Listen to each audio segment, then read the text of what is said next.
El último ladrido. Antes de comenzar, si te gustan las historias que duelen más de lo que asustan, suscríbete y enciende la campanita.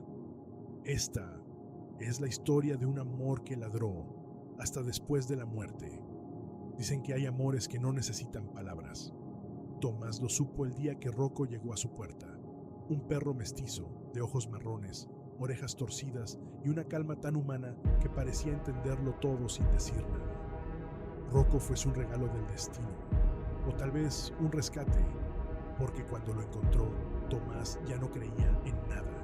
Su madre había muerto hacía pocos meses, y el silencio de aquella casa era tan denso que hasta los relojes parecían respirar con dificultad. Desde entonces, el perro se volvió su sombra. Dormía a los pies de su cama. Lo acompañaba en largas caminatas nocturnas por calles húmedas y vacías, y lo observaba con una atención que solo tienen las almas que han conocido la pérdida. A veces, Tomás se sentaba en la cocina con una taza de café frío, hablándole. Le contaba sus miedos, sus recuerdos, los sueños que ya no se atrevía a tener, y Rocco lo escuchaba en silencio. Solo movía la cola despacio, como si el gesto fuera una promesa. No estás solo. En un mundo lleno de ausencias, Rocco fue su única presencia viva, su guardián, su último lazo con algo parecido al amor. Todo empezó una noche cualquiera. Tomás regresó del trabajo, cansado, y esperó escuchar el sonido de las patas de Rocco corriendo hacia él. Pero no hubo nada. Lo encontró en el pasillo, sentado, mirando fijo hacia la puerta del salón. El perro gruñía abajo, con el pelo erizado, los ojos clavados en algo que no estaba allí. Tomás siguió su mirada. Solo encontró oscuridad.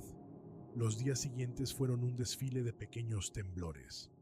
Rocco ladrando a rincones vacíos, gemidos frente al techo, una negativa obstinada a entrar en la habitación de Tomás. Debe ser la edad, se decía él, intentando no mirar ese miedo que crecía entre ambos. Pero el terror en los ojos del perro era real, tan real que empezó a filtrarse en sus sueños. Una madrugada, Tomás sintió el peso de Rocco saltando a la cama. Despertó sobresaltado. El perro no buscaba refugio. Estaba rígido, gruñendo hacia la puerta, los dientes al descubierto. Entonces, la vio. Una sombra delgada cruzó la habitación, sin sonido. Solo un suspiro frío que apagó el aire. Rocco ya no era el mismo.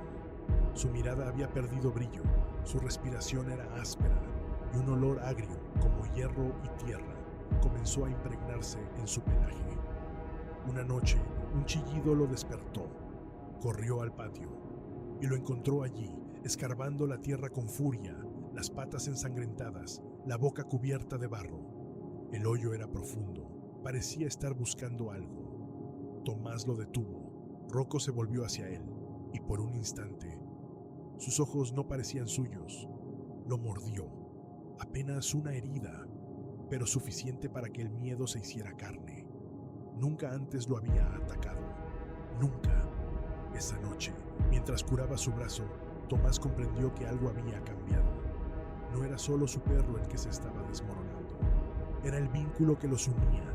Algo oscuro lo estaba corroyendo desde adentro. Pasaron días antes de que Tomás se atreviera a mirar el hoyo. Con una linterna se inclinó sobre la tierra removida, y allí lo vio. Huesos, pequeños, frágiles, con marcas de dientes, restos de perros. El corazón le golpeó el pecho con fuerza. Esa casa había pertenecido a su madre. ¿Podría ella haber escondido algo así? Una corriente helada recorrió el aire, y desde el pasillo, un ladrido, profundo, desgarrado, corrió de nuevo al interior y lo vio. Rocco, frente al rincón de la sala, temblando, y detrás de él, una figura, una sombra espesa, sin rostro, agazapada. No caminaba, se arrastraba, como humo que intenta recordar una forma. El perro se interpuso entre ellos, gruñó, con un sonido que era más dolor que furia, y la cosa retrocedió, desapareciendo dentro de la pared. El silencio que siguió fue insoportable. Desde esa noche, Rocco dejó de comer, de dormir. Su cuerpo se consumía como una vela que ya había cumplido su propósito. Tomás lo llevó al veterinario. Todos los análisis estaban bien. Está sano, decían. Pero ¿cómo explicar un cuerpo que muere de algo que no se puede ver? Intentó protegerlo. Dormía en el suelo junto a él, abrazándolo cuando el aire se volvía helado. Cada vez que el sueño lo vencía, despertaba con Rocco frente a la puerta, jadeante, como si hubiera peleado toda la noche contra algo que no podía entender. Hasta que, una madrugada, el silencio lo despertó. Fue al patio y allí estaba su amigo, recostado sobre la tierra, sobre el mismo hoyo, sus ojos aún fijos en la oscuridad. Tomás cayó de rodillas. Lo tomó entre sus brazos. El cuerpo aún temblaba. Tranquilo, amigo. Estoy aquí. No me dejes. Entonces, el aire cambió. Un murmullo surgió, no de su boca, sino del viento. Una voz ronca, sin dueño. El perro pagó tu deuda. Tomás gritó, pero ya era tarde. Rocco exhaló una última vez y el mundo se quedó quieto. Desde aquella noche, la casa se volvió un santuario de ruidos imposibles. El tintineo del collar en la cocina, el golpeteo suave de las patas en el pasillo, el suspiro detrás de la puerta. Rocco ya no estaba, pero su ausencia tenía peso. El vecindario empezó a murmurar, que Tomás hablaba solo, que dejaba platos de comida en el suelo junto a un cuenco de agua, que a veces se le oía llorar, y entre los sollozos un ladrido, uno ronco, triste, fiel. El alma del perro seguía allí, no por condena, sino por amor, pagando una deuda que no era suya. Tomás lo sabía, y cada noche, sentado frente al vacío, decía en voz baja, «No tienes que protegerme, amigo, ya puedes descansar».